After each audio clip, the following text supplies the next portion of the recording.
Bienvenue dans cette série consacrée aux bases de la communication. Dans cet épisode 3, nous allons voir le schéma de la communication. Voyons l'étymologie du mot. Communication vient du terme latin communicare, qui signifie mettre en commun, partager. Dans cet épisode, nous allons voir les principaux objectifs de la communication. Nous verrons ensuite un exemple de modèle de schéma de la communication, puis nous finirons par quelques proverbes liés à la communication.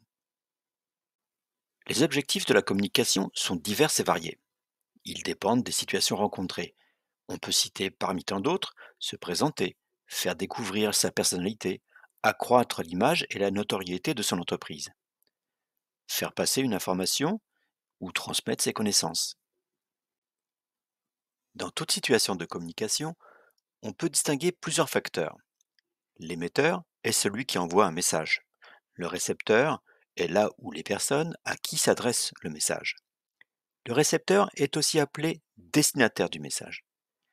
Le message est le sujet de la communication qui est transmis. Le message est composé de signes appartenant à un code donné. Il correspond à la transcription en signes des informations. Le canal permet de transmettre le message. Le canal est le moyen de communiquer. Il peut être audio, visuel, voire les deux simultanément. Le code est un système de signes, langage, gestes, symboles, utilisé par l'émetteur pour créer le message. Le destinataire doit pouvoir décoder ce message. Enfin, le contexte est également appelé le référent. La culture d'un groupe ou la culture générale constitue autant de contextes dont la maîtrise est indispensable à la compréhension de la communication. Tous les éléments de la communication peuvent être représentés schématiquement. La communication nécessite la présence d'un émetteur d'un côté et d'un récepteur de l'autre. Le message va être transmis par l'émetteur. Il va choisir le canal à utiliser. Il peut être auditif, visuel, voire les deux. L'émetteur doit être attentif au message de rétroaction que lui envoie, volontairement ou non, le récepteur. Il se peut que l'émetteur manifeste des signes d'ennui, d'incompréhension, en écoutant le message. L'émetteur adapte alors son message. Ce phénomène s'appelle rétroaction ou feedback. Une demande de pause doit être accordée, par exemple, suite à une longue intervention. Certains facteurs peuvent nuire à votre communication. On les appelle bruits. Le bruit peut provenir de l'environnement, tels que des travaux à proximité de votre salle. L'émetteur peut être à l'origine du bruit quand il n'exprime pas clairement les informations de son message. Le bruit peut être physiologique et venir interférer avec la communication.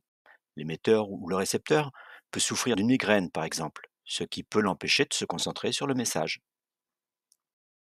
Voyons à présent quelques exemples de problèmes rencontrés en situation de communication. Il pleut et le smartphone de l'émetteur vient de lui échapper. Il fait une chute et finit sa course sur le sol. Son écran est endommagé. Dans ce cas, le canal ne peut plus émettre de message. Le cours des actions défile rapidement sur un écran. Difficile de comprendre le message si vous n'êtes pas spécialiste en finance pour le décoder. Une personne a suivi une séance de visioconférence durant 4 heures à son domicile. Elle tombe de fatigue. Le choix du canal n'est pas très adapté à une communication prévue sur une journée.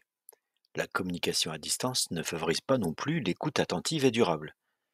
Le récepteur peut enfin également montrer des signes de fatigue que l'émetteur ne verra pas toujours, surtout si la caméra est désactivée.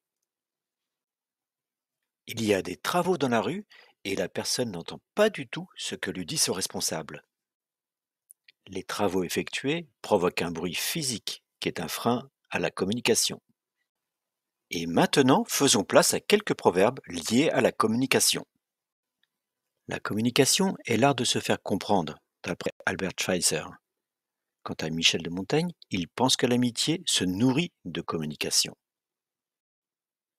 Selon Peter Drucker, la chose la plus importante en communication, c'est d'entendre ce qui n'est pas dit.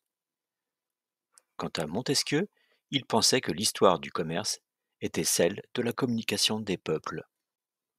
Enfin, que pensez-vous des recherches de Pierre Joliot menées en 2001? Il concluait que face à la croissance explosive des techniques de communication, Les capacités du cerveau à stocker, à assimiler de l'information n'avaient pas changé. Pensez-vous que cela soit toujours d'actualité? À très bientôt pour découvrir de nouveaux épisodes.